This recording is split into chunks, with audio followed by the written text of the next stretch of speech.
Basahin natin sa 1 John 4:7-8.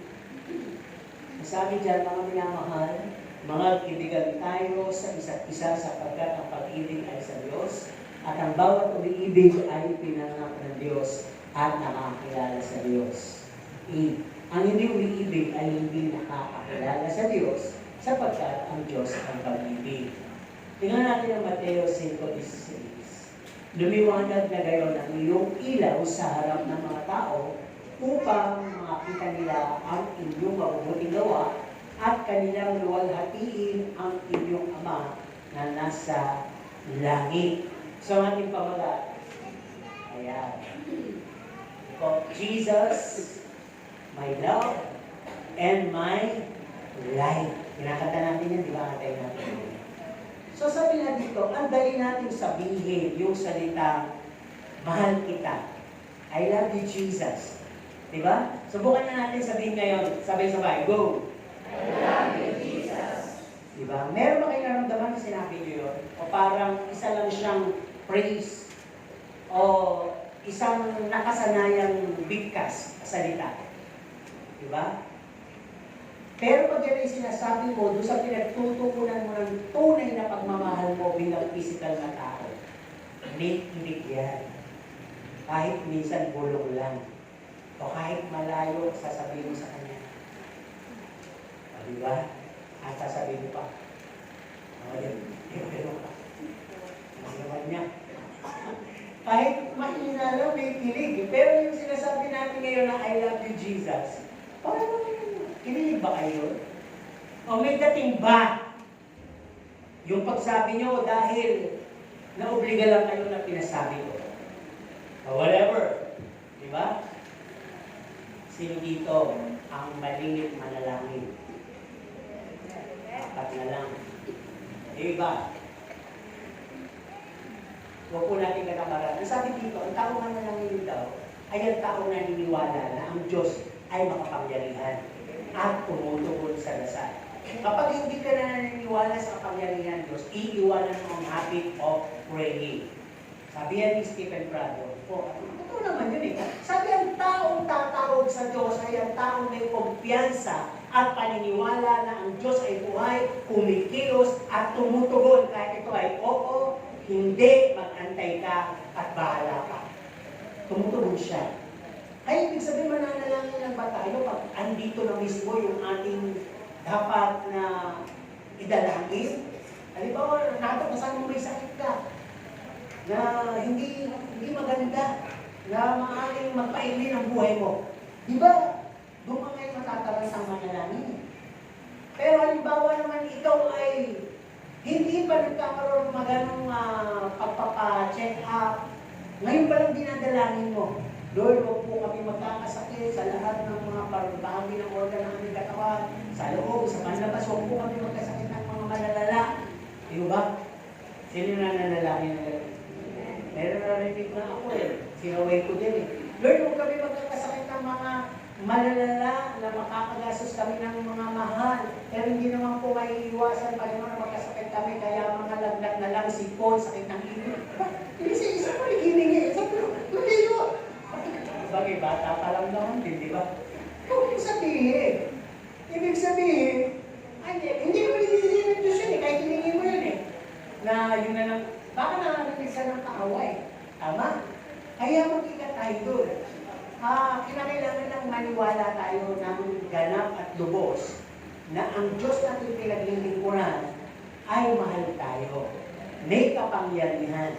At ang salitang panalangin ay hindi po ang ibig sabihin nun ay banal na paglapit. Ang panalangin ay pakikipag-usap sa Diyos. Kaya may pangangailangan ka wala, kaya kailangan mo manalangin. Kaya sabi, pray without ceasing. Hindi ka naman, Panginoon, salamat sa umaga ito. Lord, salamat, hindi na tuloy. Salamat, iniingatan mo. Parang gano'n, di ba? Oo, may lalapin. Ako, Lord, parang nagkiyata yung ganit sa akin. Parang nagkiyata yung na-afford ako. Tulungan mo ko, takpan mo ko ng banal ng dugo. Makataan ako na walang anumang pakiramdam ng ngit, galit o kahihiyan sa pagkakikiliya sa ako. Para ba ang Panginoon kasama mo lagi sa bawat paglakad mo? Napakaganda yung gano'n. Lagi mo siyang nakakanta. Amen? Tuloy tayo dito. Sabi nga, pwede naman natin i-claim yung boldly. Sabi natin, mahal kita, Panginoon. Pero, tinanong ko kayo, di ba? Ang tanong, hindi naman natin pwede tanongin ng Panginoon. Pakiramdaman lang natin. Ano kayo nararamdaman ng Panginoon pag sinasabi mo yun? Sino titira sabihan na ng mahal kita? Ng I love you?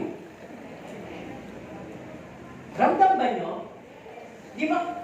Marami tayong narinig ganyan eh. Narinig natin yan sa anak natin, sa asawa natin, sa kapwa natin, kaibigan, magulang, at kung kanino. Sa lahat ng nagsabi ng yan sa inyo, di ho ba ramdam din ninyo yung may impact at yung wala? Tama? Ramdam ninyo. Tama po ba? O ngayon, di ba doon sa ramdam ninyo na yun ay totoo, anong inyong anong inyong mararamdaman? Di ba paano ba? Talaga ba? Masaya ka, di ba? Nakaka-inspire. Ay ikaw ay pwede rin magbigay pabalik ng pagmamahal. So hindi mo lahat din ay tumulang sa salita. Minsan, hindi pa nagsasalita, nakikita sa gawa. Di ba?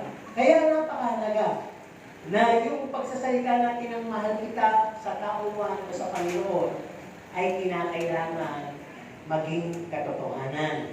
No? At alam din naman natin ayon sa kanyang salita na kapag tayo po pinatutungkol natin doon sa pagmamahal sa Kanya, ito po ay mawawala ng kabuluhan kung tayo po ay magiging failure sa pag-ibig o kung tayo po ay patuloy na nagagalit o patuloy na naiinis and we disown our neighbors, someone, or our enemies. Ang isang malaking sagot dyan pabalik ng Diyos sa atin ay mga sinungaling. Di ba? Pag ikaw ay merong kunting galit, inis, at para bang, bahala na yan, wala akong pakialam dyan. May ganun ka sa kapwa mo. Hindi mo makakapasok sa trono ng Diyos yung inaari mong pag-ibig sa Kanya.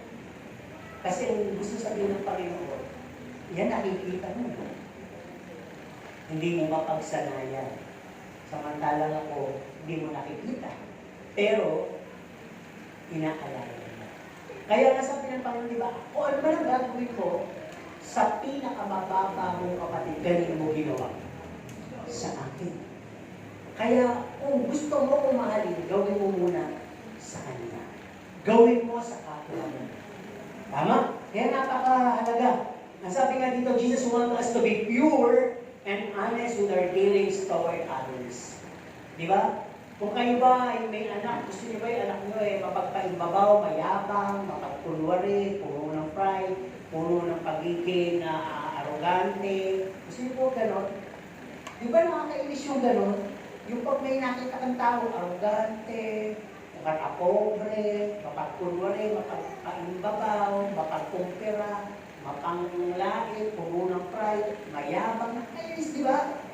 Ay, pag napapanood mo sa TV, nakakainis yun eh. Pero minsan, meron tayo nun. Di ba? Nasa sa atin yun. Kaya nga tayo naiinis eh. Dahil may mas magaling sa ating gumawa. Yung ganong bagay. Kaya napakahalaga. Sabi nga ng Panginoon, I want you to be pure and honest with dealings towards your neighbors, sapagkat ano man ang ginagawa nyo sa inyong mga kapwa, ay sa akin yung ginagawa. Kaya from that selfish nature, yung pagiging makasarili, tayo yun, ay tinatransport tayo ng Panginoon into selfless Christian na katulad niya. Pag sinabing selfless, wala kang inuuna na tungkol sa'yo, wala kang pinapahalaga na tungkol sa'yo, wala kang pinag-iingatan na tungkol sa'yo. Lahat sa'yo, kaya mong ialay, lahat sa'yo, kaya mong ibigay, lahat sa'yo, kaya mong magpakumbaba, kaya mong pakisamahan, kaya mong tanggapin, kaya mong palagpasin. Yun yung selfless. Parang wala ka nang tinira sa sarili mo. Sino kaya yun? Kayo ba kaya nyo pa magtira sa sarili nyo? Kung may maipapayo ako na ititira nyo sa sarili nyo, mga damit nyo. Diba? Yun lang. Hindi naman tayo mahuhubaran doon. Pero pwede tayo mahubaran sa mga pananalita nila. Ibig sabihin, mahiya, mapahiya, mawala ng reputasyon. Pero, katulad ng Panginoon, bumabahagi lang tayo sa mga sinabi ng Panginoon. Kaya, pag-usapan muna natin yung tinatawag na, ano ba ang pag-ibig? Diba? Hindi nga, kuha muna ako ng ilang thoughts sa inyo. Ano masasabi niyo tungkol sa pag-ibig? Ang pag-ibig ay ang pag-ibig ay matiisip, mapagkumbaba, ano pa? Sige pa. Ang pag-ibig ay kapagpahinuhod. Ang pag-ibig ay hinasa lang natin yung kanino. Dami-dami. Okay? Hello? Mamaya pa po yung anniversary celebration natin. Kisensay na natin, ha? Ang pag-ibig ay ang Diyos. Kaya ang Diyos ay pag-ibig. Ang pag-ibig ay pag-asa. Ang pinakamakapangyarihang sandata ay pag-ibig. Kaya sinabi ng Panginoon, makagagawa kayo ng higit kaysa sa akin. Yan yung pag-ibig sapagkat ako'y suma sa inyo. At yun yung pag-ibig. Sabi nga dito, ang pag-ibig ay kayang takpan anumang dami ng kasalanan. Ibig sabihin, you are able, will be able to forgive and apply 70 times 7. Napatawarin ang kapwa mo. Yun ang pag-ibig. At ang sabi, ang dakilang kaloob o regalo sa lahat ay pag-ibig. Ang pinakamatibay na pundasyon ng anumang uri ng pagsasama o relasyon ay pag-ibig. Ang pag-ibig ay banal, makapangyarihan. Ito yung mga sinasabi nyo kanina. Ang pag-ibig ay mapagpahinuhod, mabuti. Pag-ibig ay, hindi ko na muna, patient, kind, never jealous, free of pride, cannot be confined, it abides, and not blind, and faithful. Yan ang pag-ibig. Hindi siya mapalibugho, hindi siya mayabang, hindi siya mapagmalaki, hindi siya pwedeng ikulong, at siya'y laging nandoon, at hindi siya bulag, at siya'y laging tapat. Sabi ang pag-ibig ay ang ating tahanan at ating kasiguruhan. So lahat ng binanggit ko na yon, yun ay ang Diyos. Tama? Yun ay ang Diyos sa buhay natin. At kung kaya natin na ipamuhay yung lahat ng sinabi ko, yun naman ang mga bagay na kayang ikilos ng Diyos sa buhay natin. O ipakilos ng Diyos sa buhay natin. O iparamdam ng Diyos sa buhay natin. Malinaw po ba? Kaya sabi nga dito, may susi. Ang susi sa isang buhay na katulad ng kay Jesus. Sino gusto ang buhay niya makatulad ng kay Jesus? Isa lang. Yung iba, anong buhay ang gusto niyo? Sino dito ang Kristiyano? Oo. Di ba? Halino naman yung mukha. Sino ang buhay gusto maging katulad kay Jesus? O kaya nga kayo Kristiyano eh. That's the motivation. Hindi pwedeng may titulo kayo na hindi nyo alam o hindi nyo pinagsasanayan yung titulong yun. Amen po ba? Pag ikaw ay estudyante at kumukuha ka ng langangan ng pagde-dentistry, anong sinasanay mo? Tungkol saan?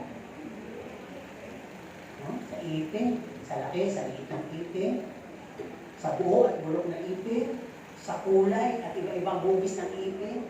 No? Kasama ba doon lahat ng ipin kahit ipin ng ngayon? Pwede. Diba? Oh. Kung ikaw naman ay general sa medicine, ano yung mga tinatalakay mo, pinag-aaralan mo kaya? Tungkol sa katawan.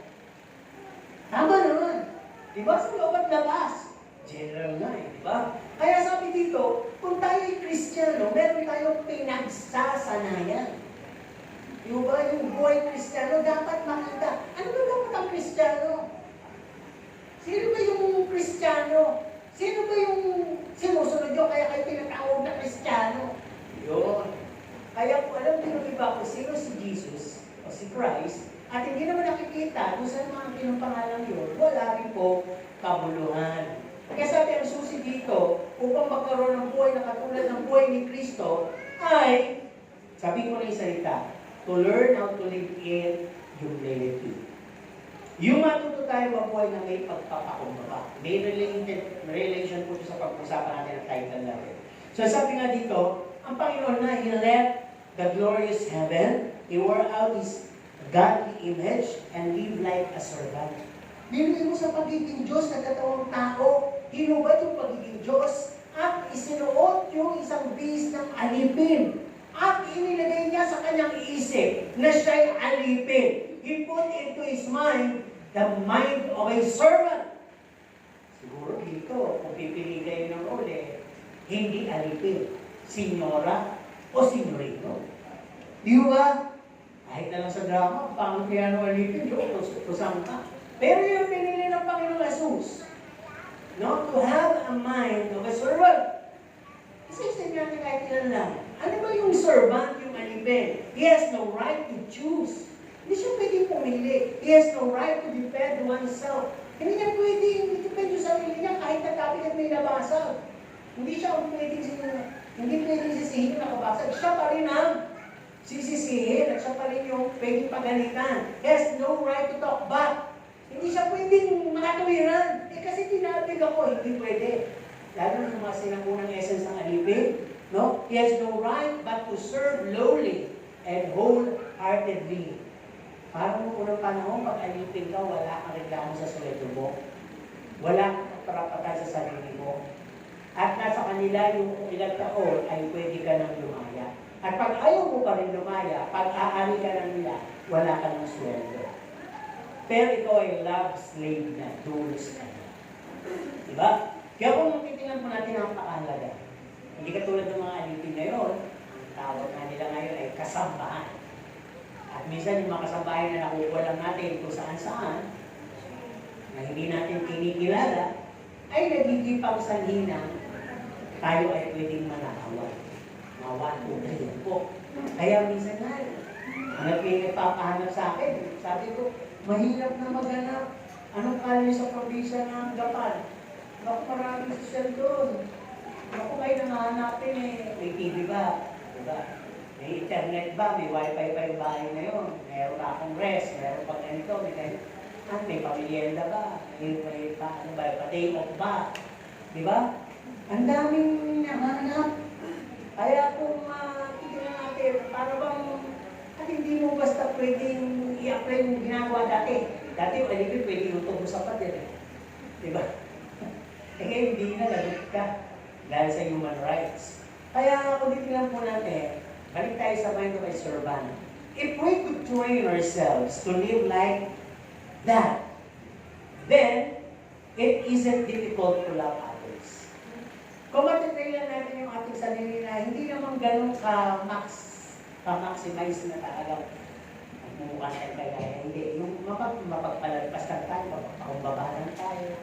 Hindi natin pinapansin yung maliliit petty issues na yun.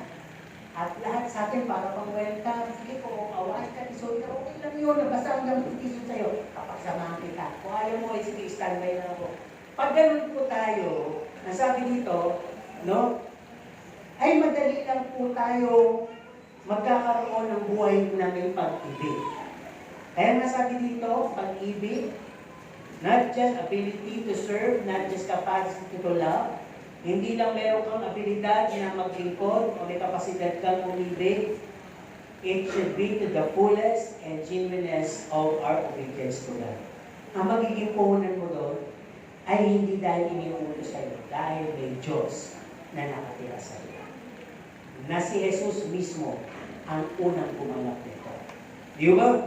Kaya napakahalaga. Kunin na natin yung ating title, The Love of My Life. Sino dito ang may pag-ibig na sa kanyang buhay? Mapera doon sa tinutukoy nating Panginoon. Ibig sabihin, may asawa na, may partner na, o mayroon ng ka-engagement, o sad to say, may kalipin na, algar, di ba? O mayroon ng pinupuntirya, o may minamataan na, sino? Lahat ba, balo? O sige, o siguro. Alam po naman, ano po sila yung meron eh. Ang tanong, masaya pa kayo? Abay ko hindi na, ang tanong. No? Kung iba naman ang motibo, itatanong na rin po. Okay, ito kasi ibig ko sabihin doon, the love of my life. If we really love someone, we try to perform. Oh, may performance daw. Perform well, this could be for a show or for till end do we fight. Pwede kasi yung pag-ibig mo ay pinakikita mo lang bilang palabas. So, para makita ng iba na mahal mo siya. Pero sa totoo lang, hindi. Di ba parang nagdadala ka ng bag ng shota mo, di ba? Nilakausap nga ako, sinishare ako, yung dating doon, pumasok. Sabi, sige po, nakikipag-usap ko. Tapos, usap na ako, di ko pala, doon po sa Kidsona, iniwan ko po, magugulo ko hindi po tayo makapag-usap tungkol sa ano. Suot mo, nakabag ka ng pangbabae. Sasawa ko po walang hawak. Huwag mo na ganun. Ganun mo na. Kasi naging pangbabae, at ano sa kanya, ganun. Sabi ko, bakit alam mo yan? Pinadala ba sa'yo? Mahal mo ba? Oo, okay, wala nang katanong. Mahal mo pa rin. Sige, ganun mo na. Di ba, minsan, parang for a show. Lalo yung mga may shota ngayon, di ba? Tingnan nyo, pag may anak na kayo, may diaper pag kayo, tingnan ko ang gagawin. Ano po? Lalo na kung di ba na anak ko. Ano po? Pag hindi na ginadala, pakita lang yun. Ano po? Kaya, ibig sabihin, yung mga bagay na yan, no? Kung talagang mahal ka, ito ay maipapakita hanggang sa huli na maghihiwalay na kayo dahil sa kamatayan. No? Di ba pag nagmamahal ka, you learn to commit, to devote your time, to sacrifice, to prioritize, and you become consistent. You protect, you believe, and you even offer money. Di ba? And you even try to please the one you love. Kapag hindi po nyo naramdaman yung mga sinabi ko, kayo mga sinusuyo dyan. Kaya huwag kayo maniwala. Dapat may gano'n. So lahat ng binanggit ko na yun, di ba? Inaalay nila yung kanilang commitment, nung nagde-devote sila ng time, nagsasakripisyo, pinaprioritize kayo kahit walang pakalit. At kahit saan bumaling, kanino man, babalik at babalik sa inyo yung tingin at walang ibang sinasabi ko di yung kagandahan mo.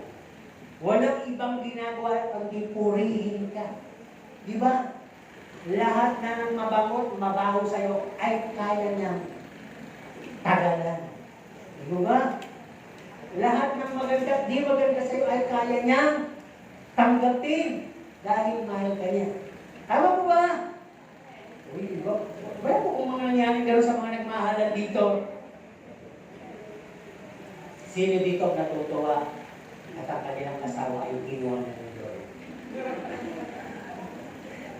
Diba? Kasi pag natuwa kayo, so hindi kayo nagsaya, hindi kayo naging masaya. Diba? Sino naman dito yung hanggang ngayon malungkot pa? Dahil wala pa rin kapalit. Kasi hindi naman yung pinapaalam. Diba?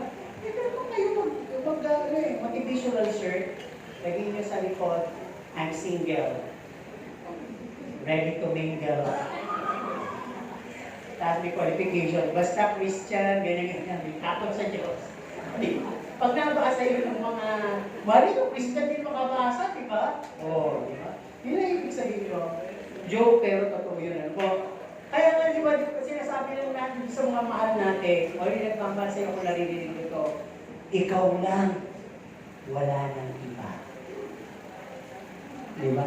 Ikaw lamang, wala nang iba. Doon sa baby powder po yun. Baby powder girl yun o baby powder boy. Lumaki sa baby powder. Ibig sabihin, mga salita lahat yun Balik tayo dito. I-apply kaya natin spiritual to. Mahal ba natin ang Panginoon?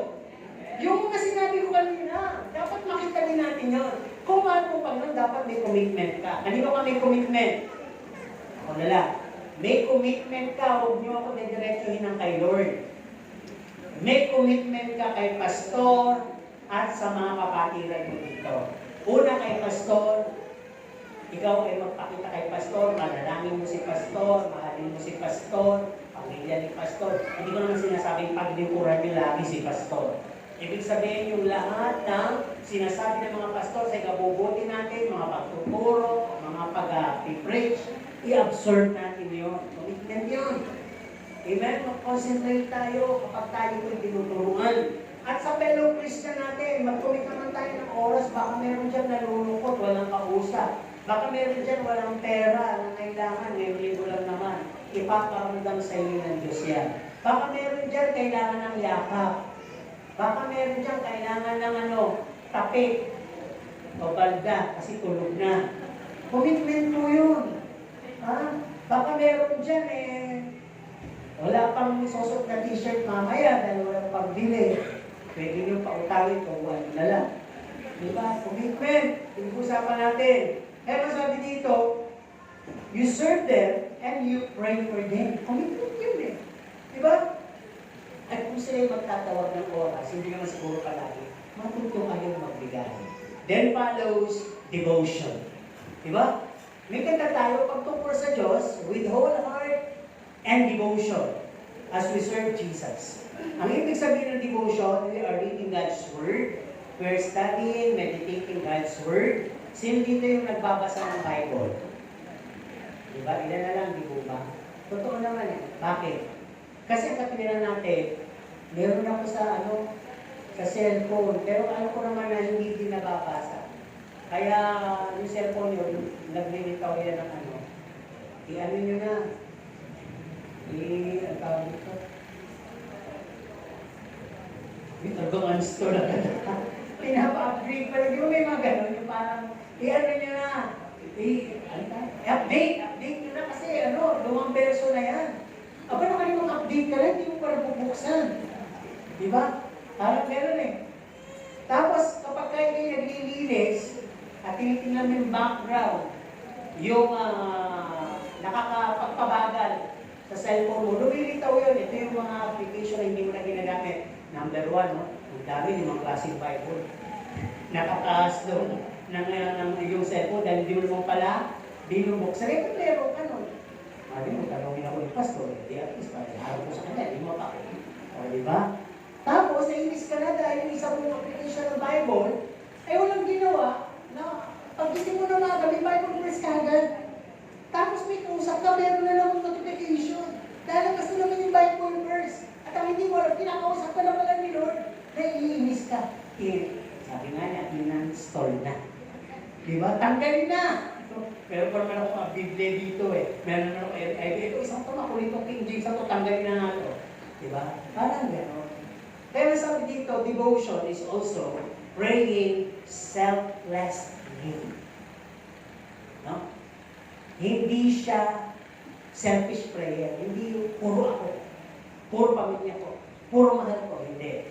Pag sinabing devotion, matuto kang manalangin para sa iba. Dahil alam naman ng Diyos yung para sa iyo. Tama ko ba? Kaya, God versus family. Devotion and commitment. Pinag-uusapan. Sino ba unahin ko? Panginoon, ikaw o pamilya ko? Binigyan mo ako ng malaking pamilya. Tapos, naghahanap ka din ng commitment sa devotion. Nalilito na ako, Panginoon, sino ba unahin ko? Dahil ko pinapakain. So, God versus family, the Holy Spirit is given us para po tayo bigyan ng karunungan, balansihin ang ating pakikisama sa pamilya, asawa, anak, kaibigan, okasyon, at sa Diyos. Tama po ba? Sino bang mahalaga? Di ba kayo nagtatanong, sumasagot na kayo, Panginoon, panindigin niyo yan hanggang mamaya.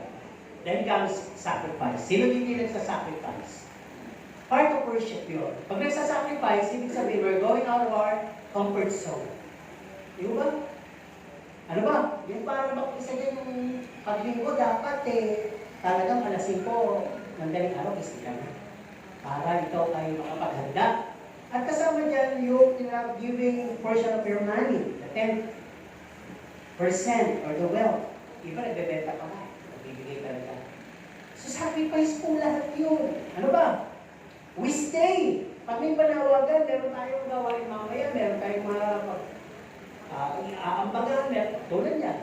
Verse natin, sacrifice. Iba, double sacrifice. Makuha pa iba.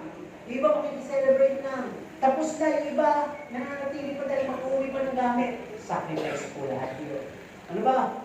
Ang sabi, we even serve and help, even unnoticed. Sacrifice yun. Di man lang ako napansin. Napansin ka ni Lord. Di ka nga nila napansin, pero si Lord napansin ka. Amen? At sabi, we need to heed the call. Minsan may panawagan ha. Ako natatawa ako minsan. Oh, General Choir! Iba nasa pulpit agad. Yung iba, nauna pa sa announcement. Wala na. Nasa labas na. Di ba? Okay, then comes the word, prioritize. Pagtungkol sa Diyos, yung word na prioritize, kasi ang nangyayari ngayon sa Matthew 6:33, ang una natin ay, all these things I need, then I will seek the kingdom of God. Huwag niyo kong ibahin. Baliktad, binabaliktad niyo eh. Unahin niyo muna ang kanyang kaharian at katwiran, at siya nang bahala sa pangangailangan niyo. Eh maraming tao, kahit kalimutan kita, basta unahin ko na lang. Diba, narinig na natin yan. Saka na ako maglilingkod pag yumaman na ako. Saka na ako maglilingkod pag gusto kami magkakarelasyon, magpapamilya. Saka na ako maglilingkod pag ito ganyan. Ay hindi po, unahin mo ang Diyos. At siya may abilidad, kapangyarihan, idagdag ang lahat o ibigay lahat ng hinahanap mo sa buhay. Ganun dapat. At ang sabi, when we prioritize, ang sabi dito, no, we're seeking Him first to please Him, and we're not taking God's matter into auction. Ano ibig sabihin? Pag sa Diyos, hindi pwedeng auction. Pag sa Diyos, Diyos talaga, hindi pwedeng pagpaliban. Pag gano'n na, kung gano'n talaga yung fear of the Lord, yung degree na fear of the Lord mo, ay talaga nakaka-please sa Diyos mo. Pero pag ang tingin mo lang sa Diyos ay parang mababa pa kay pastor. Kasi minsan mas maraming takot sa pastor kaysa sa Diyos. Tama po ba? Kaya sabi nga dito, you stand for God and God alone, no compromise. Yun yung prioritize when we speak or talk about the word prioritize. May consistency. No? Ano ba ibig sabihin ng consistency? From day one, na nakilala mo Panginoon, till now, you are becoming more warmer, in love, on fire, steadfast to God. Mas lalo kang uminit, lalo kang tumibay, lumago, nagbunga, at nagpapatuloy. Dahil consistent ka. Paano magiging hindi consistent ang isang Kristiyano? Pag naging katulad na siya ng isang taong nanlalamig. Di ba? Yung init ng unang pag-ibig na wala. Parang kung sa nagmamahalan, bigla na lang nawala ng gana sa isa't isa o yung isa. Mag-worry mo pa ba yun? Hindi na. Di ba? Kaya sabi, pag ikilumig sa Panginoon, magbabasa ka pa ba ng Bible?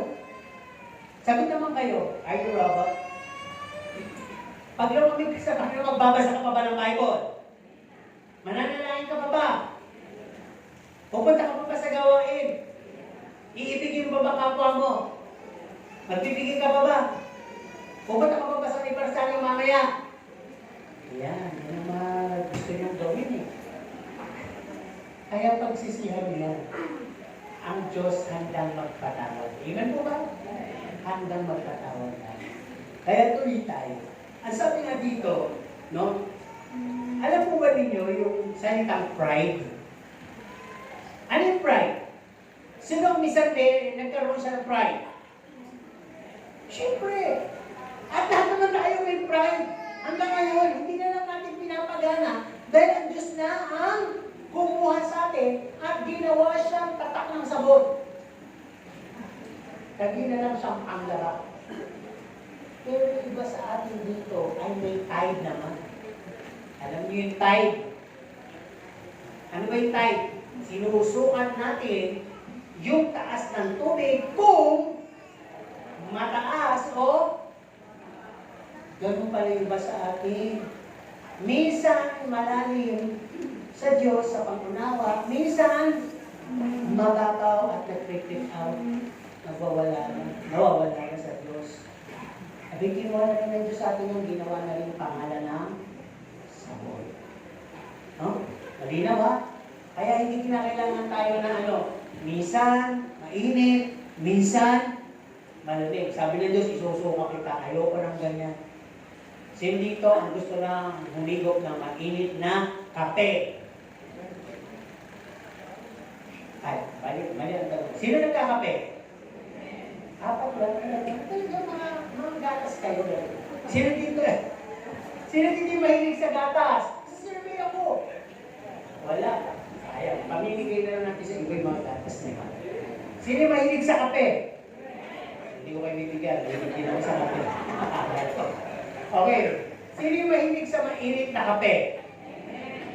Yung talagang gusto niya habang maubos, mainit pa yung tasa. Sino yung gano'n? Meron naman, nagtitimpla pakulo, ang tagal pakuluin, tapos mamaya naman iinumin. At siya pa naman lalagyan pakulo ng tubig. Pinakulo ka, tapos nilagyan ng tubig. Diba? Kasi hindi mahigop. Yan. Hindi niyo ba alam ang kape habang inihigop na mainit, masarap? At ang kape ay masarap kapag summer. Totoo. Anong totoo po yun. Kasi hindi ka papawisan. Yung pawisan ka man, masarap. Hindi siya yung pawis na... Kasi malamig ka ng malamig, lalo kang uhaw. Pero kung gusto mo mawala yung uhaw na yun dahil sa init, uminom ka kagad ng kaligam lang o mainit na kape. Kaya ako, kahit mainit, hindi ako uminom ng malamig na kape. Puro ako mainit na kape. At nakakawalong kape ako sa maghapon. Pero hindi po yung 3-in-1 na brew. Diba? Kasi masama no, kung 3-in-1, hindi na ako nakita. Tagal na ako nakalibing. Kasi nakamatay yung 3-in-1. Dahil sa sobrang asukal nun. Kasi yung brew, pwede mong inumin ng pure na brew lang yun. At nung nakita yung check-up ko, hindi na ako gumagamit ngayon ng creamer. Sugar na lang na yung sugar ng mga mahal ni Lord. Yung mga Splenda, Stevia, gano'n ginagamit ko. Hindi mo na ako sabi ko. Saka na ako gagamit ng creamer pagtaas ng check-up. Uy, pagtapos ng check-up. Saka na ako kakain ng tinapay ulit sa katawan pagtapos ng check-up. Uy! Saka na ulit ako kakain ng maraming kanin pagtapos ng check-up. Marami na kasi check-up eh. Kasi tuloy, parang mali. Hanggang bababa ka naman dahil hindi ako nakakakain dahil malapit yung check-up. Tapos, pagtapos sa pagtapos ng check-up, kinabukasan kakain na king peas. Table. Nahain lang para sa mga hari-marang galing gusto ko kainin. Sandamakmak na, sandamakmak na. Pero masama na yun. Consistency dapat. Kaya ako binanggit. From day 1, na nag-ingat ka dahil alam mo na yung sakit, hanggang ngayon dapat nag-iingat ka. Hindi yung tinatry and error. No? Hindi pwede high and low, it should be consistent. Ano ibig sabihin? Hindi naman po mawawala ang kayan sa buhay ng Kristiyano. Ang kailangan lang maging consistent ang faith mo sa Kanya. Hindi ka tatalikod. Hindi ka susuko. Sapagkat wala namang pagsubok na pinagyan ng Diyos na hindi mo kaya. Hindi napakasakit, pastor! Huwag mo nang i-reklamo sa amin, wala kaming alam dyan. Ang Diyos kung may alam dyan. Di ba? Kung gano'n kasakit yan. Pero ako naniniwala na ang Diyos alam, kaya mo. Di ba? Kaya mo. Kaya sabi ko lang sa hardship has no power to weaken us. Hindi yan na mapapahina sa atin.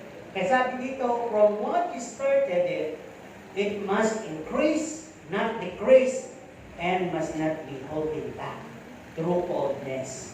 Kung ano man yung sinimulan mo, kinakailangan madagdagan at hindi mabawasan at hindi kinakailangan ihinto sa panlalabig kundi pumili ka. Okay, let's go with the word protect and defend. Diba pag mahal mo pinaprotection mo? Ang tanong, kailangan po ba natin protection si Christ? Ano ba ibig sabihin mo? Protection or protect the body of Christ. Si Christ hindi lang tayo ng protection. Yung body of Christ. Ibig sabihin yung magiging puna sa atin. Yung maaaring ipagkahiwa-hiwalay natin. Yung maaaring ikasira ng kapwa natin. There's only for protection within the body of Christ. At tayo lahat po ang gaganap mo. Ibig sabihin ito, we are Bible-centered here and not libels. Pag hindi po tayo nagbabasa ng Bible, wala na tayo alam sa salita ng Diyos, ang i-entertain na po natin sa ating buhay, chismis. Ito po yun. Puro kwento. Issue sa ating kapatiran. Pero pag tayo po yung nagbabasa ng Bible, wala tayo panahon po. At matapang tayo nagsasabi sa mga nagkakalat ng chismis, tama na yan. Hindi ang kalungan sa Diyos. Amen? Parang ganito yan.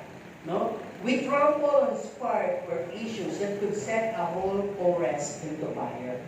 Diba, maliit na si Galileo.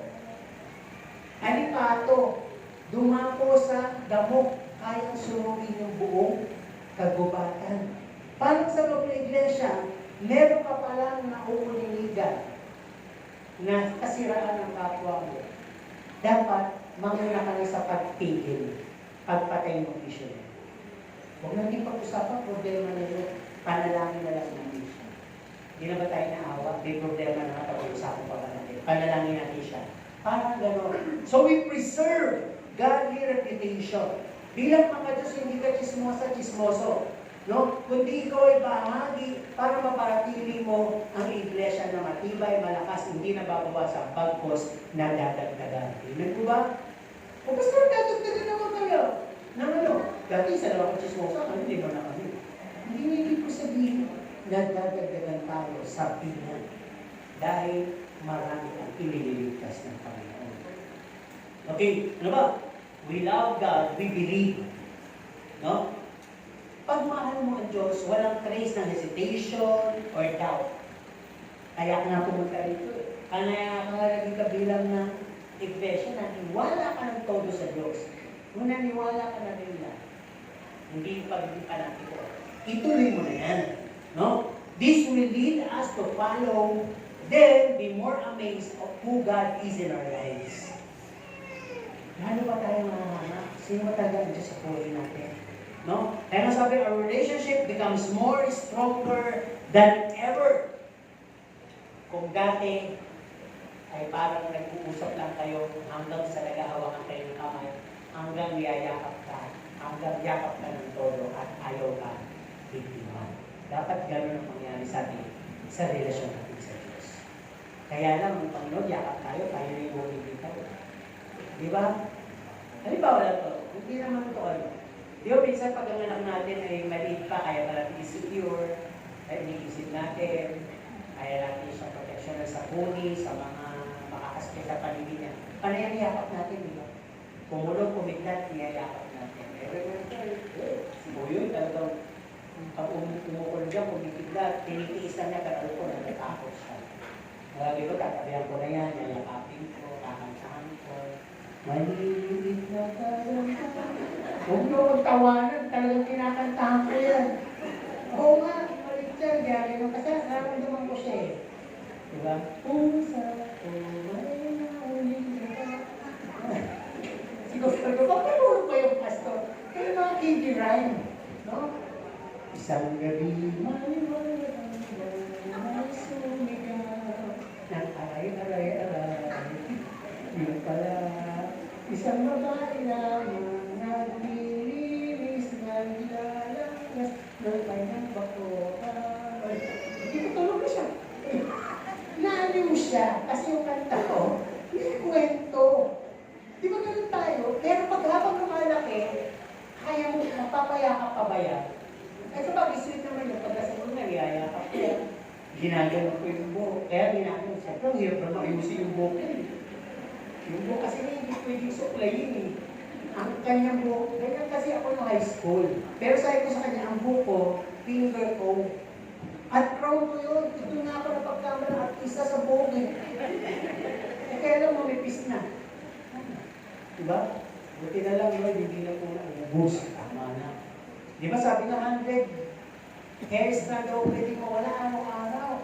Pero sabi ko lang, salamat, 3 lang yata ang kawawala araw-araw.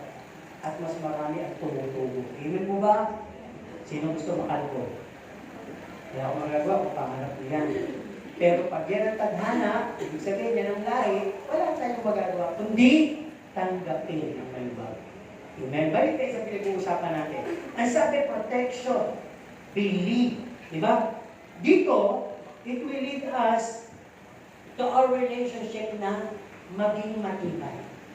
Hindi naman na natin kayang yakapin yung maliliit nating anak. Lagi insecure, pero yung naibigay natin ng bata sila, ramdam nila yun. At ramdam natin na hindi na lang natin kaya ibigay, pero yung konting tapik na lang, parang inulit lang natin. Ay, ang Diyos gano'n. Minsan kasi iisip ko iba, yung bago, ang Diyos, sagot na sagot sa dalangin ko. Pero ngayon, lalo akong lumalim, hindi na ako pinakikugyan. No! Siguro busy siya, mas marami na kasi naligtas. No! Kasi nakita ng Diyos, marunong ka na tumayo. Nakita ng Diyos, nalugod ng Diyos, may pananampalataya ka na. Kaya, imbis na hawakan ka niya ng katulad ng sinasabi ni Hasan mo, nagabayan ka, ang ginagawa na lang ng Panginoon, cheer up ka. Dahil lugod siya sa loob. Sabi niya, sige anak, kaya mo yan. At wala akong kahintulutang pagsubok sa'yo na hindi mo kaya. Dahil napabilib din ako sa'yo. Na-please mo ako, kaya pinapayagan ko yan. Dahil yan ang magpapatibay sa relasyon ko sa'yo. Sige lang anak, nandito lang. Kaya yung isa, nung mga rumarang kanta na yun, parang ang layo ng Diyos. Natutulog ka ba? Natutulog ka. Natutulog ba Diyos? Kayo ba natutulog? Oo, iba tulog na, di ba? Iba napagsanayan na. Practice makes permanent. Tulog ang diwa, tulat ang mata. Okay, tuloy tayo dito. Kung sabi din dito, we give money. Pag mahal natin, nagbibigay ba tayo ng pera? Siguro hindi ako ganun kamahal. Alit lang ng binigay. Hindi naman po yun sa amount eh. It's the thought that counts. Yung naalala kang bigyan, malaki na po halaga yun. No? What will you go for? The amount or the thought? Sino gusto dito yung amount? Kayo po? Ah, sino dito yung gusto thought? Yung naalala siya. Hindi mo po. Thought. Ha? Yung naalala ka. Di ba yung iba nga ganito eh. Magdadamdam-damdam ko, birthday ko, mag-aapon, hindi ko bumabati. Yung pala, surprise. So, ibig sabihin, pag surprise na gano'n, naalala ka. Tinitingnan lang kung ano magiging pakiramdam. Di ba, may nangyari, namatay nga yung nanay. Dahil ginalit nila ng ginali. Tapos, may plano pala sila sa birthday na yun. Kunyari, walang makakaalala, ginali nila. Tapos, yung nanay nagtanda, may parang palama pa ng aalis, may nalayas. Tapos yung pala nag-aalas sila sa gabi para paghanda. Damdam na yung nanay. Wala na siyang pag-kasi, magagabi na. Habang siya nagdadamdam, tumataas na yung kanyang presyon. Kaya nung sinurprise siya, naiyak siya, tuloy-tuloy, namatay tuloy yung nanay. Ibig sabihin, gano'n talaga ang buhay. Okay, tuloy. We give money, no? Pag nagbibigay tayo ng pera sa mahal natin, sinasabi ba natin afterwards, sayang, kumibigay. Sino nagsasabi na yun? Tama ba yung binigay ko? Marunong ba umawag ng pera yun? Gagastusin kaya niya kung saan-saan yun. O pwede kaya binigyan ko yung anak mo. O yan, binigyan kita, mag-libre ka naman.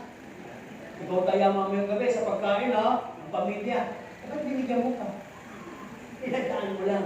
So walang ganun, di ba? Pag binigay mo na. Kasi nga, binigay mo siya, ang naging dating sa'yo, it is an opportunity for you to prove na mahal mo siya. Na worth it siya. Tumanggap ang ganun ka. Ganun din sa Diyos. Pag nagbibigay tayo, we prove how worth God is.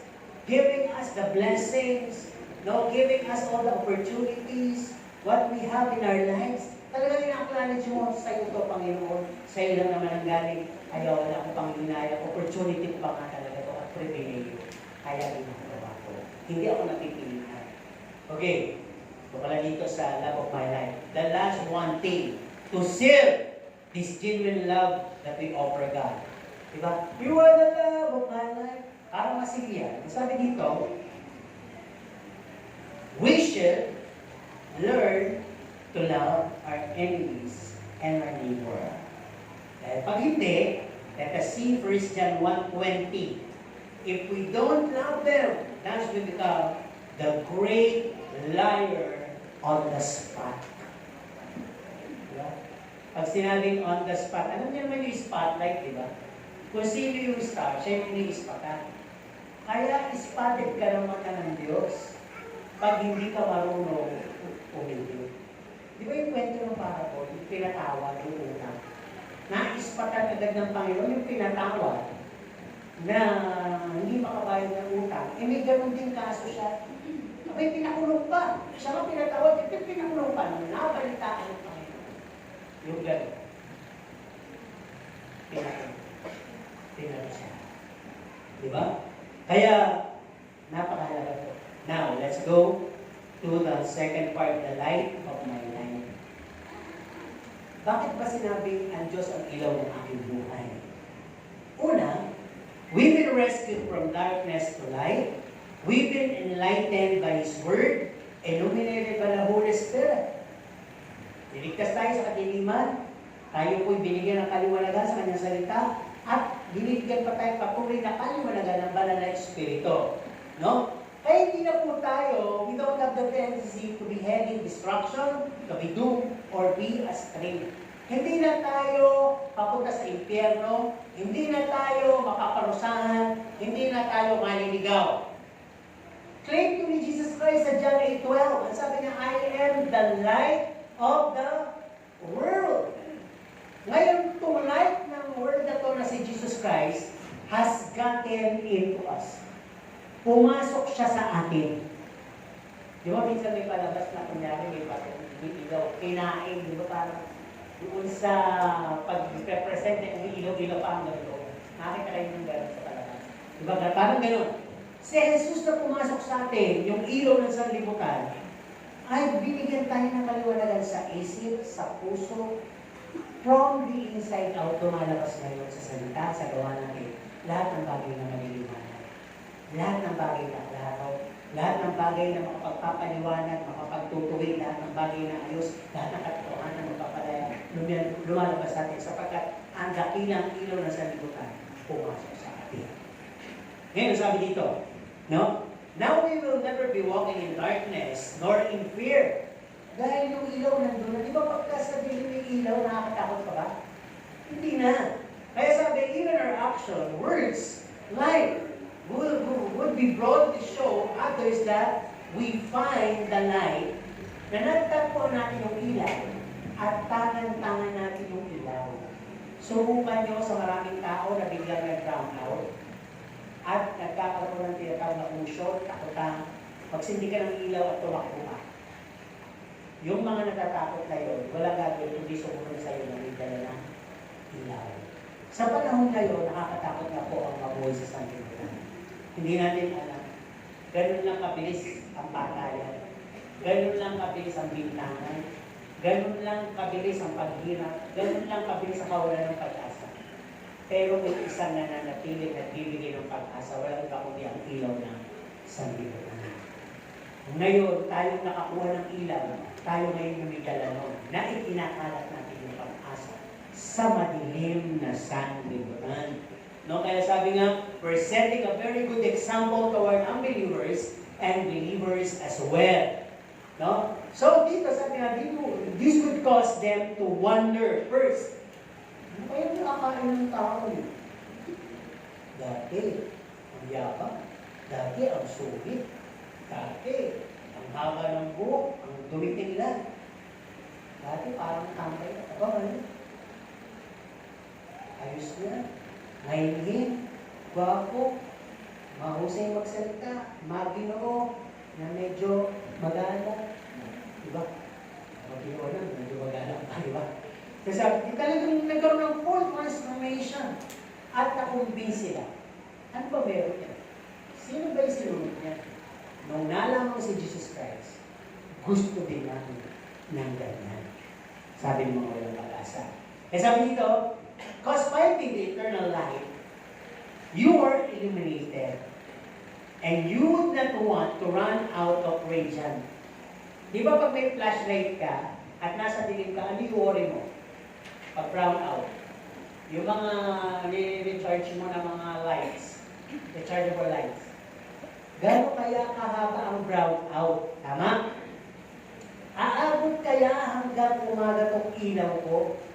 Hindi ko kasi na-recharge. Hindi ko naman alam na mag-brown out. Parang gawin yung 5, full virgins. Hindi naghanda. Na mahaba sila mag-aantay. Hindi nagdala ng reserva. Langis. Hindi katulad ng marunong. Nagdala. Kaya marunong na sila. Hinihingan sila ng mga mama. Ano sabi?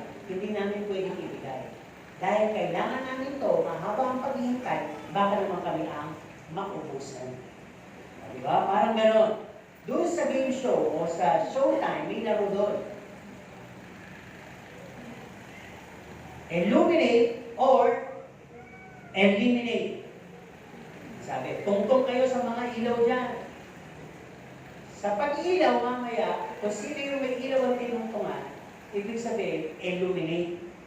Mananatili sa laro. At kung sino yung walang ilaw sa tinutungtungan, mai-eliminate. Ano ibig sabihin? Ma-out sa laro. So, ang dami, di ba? Kumasayaw-sayaw ka, biglang tutungtong gano'n.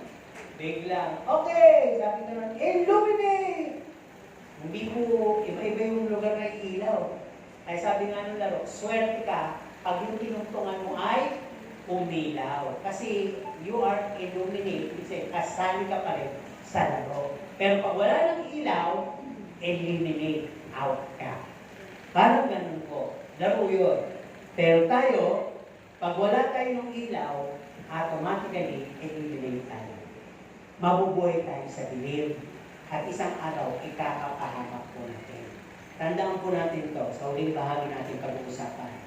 Everything that is eternal remains and will never ever pass away. Ano daw? Lahat ng eternal, hindi mawawala. Kaya yung eternal life, ano ibig sabihin nun? Hindi ka na mahiwalay sa Diyos. Eternal peace, joy, and love, ano ibig sabihin nun? Rivers of life. Hindi ka fruitless. Eternal life. Hindi ka na makukonfuse. Madadapa, may stray. Eternal bread. Sabi ng Panginoon, di ba, I am the bread of life. Hindi ka na ma-hunger. Eternal shepherd. Hindi ka na ma-neglect. No? Eternal garden. Ano yun? Libingan. Yun lang sa lahat ng eternal ang masisira. Kaya sabi niya, gusto ko malibing ako sa eternal garden. Pangalan lang kasi yun, at hindi naman stated sa Bible. Pero yung mga ko sinabi ng eternal. Sabi nga, ituon natin ang ating mata sa lahat ng bagay na eternal, sa taas na. Huwag sa mga bagay na natural, na nakikita, at maya-maya, balang araw ay mawawala. Saan mo po siya? No? After all of this being said and done in our lives, at ibig, sinabi ko sa inyo makalagahan, yung ilaw na makalagahan mo, then we can boldly declare and display that Jesus is our love and light ng buhay natin. Amen? At yung pong lahat na nasa paligid natin, meron silang isang bagay na masasabi nila, nakikita nila si Jesus. Diba? Sino dito yung na komentuhan na, in love ka, no? Hindi na gano'n na. Kaya naman, nabasted ka, no? Bakit kaya nila sinasabi yun? Parang kang galugin. Nasunugan ka ba? May makawang ka ba? Diba? Minsan nababasa mo eh. Uy, sakit ba dyan mo? Sige, try tayo Tingin kayo sa kapwa niyo, tapos interpret niyo. Yung itsura na niyo. Okay, iba, bumiti agad. Ako muna, ang dami ko nakita. At ito yung basa ko sa iba. Wow! Parang natutulog yan. Spiritually dead pa. Parang tulog yun. Okay kayo. Sige, tingnan niyo yung kapwa niyo kasi. Tingnan niyo para matapos sa tayo. Tingnan niyo. Ano yung tsura? Ano sa tingin niyo nararamdaman niya? Di ba mo naiihi? O naihinan? Di ba naman nako-constipate? Di ba naman ganado pa, di ba? Di ba naman wala lang? At yung iba, busog na. Kunti natawa. Ay, totoo naman po, di ba? Di ba naman ang laki ng mga pisngi nakakapapod kami siya. Diba? O whatever. Kaya mo sabi ng gano'n, ang mahalaga yung makinig-usapan lang. Ang Diyos ang pag-ibig at ang ilaw ng aking buhay.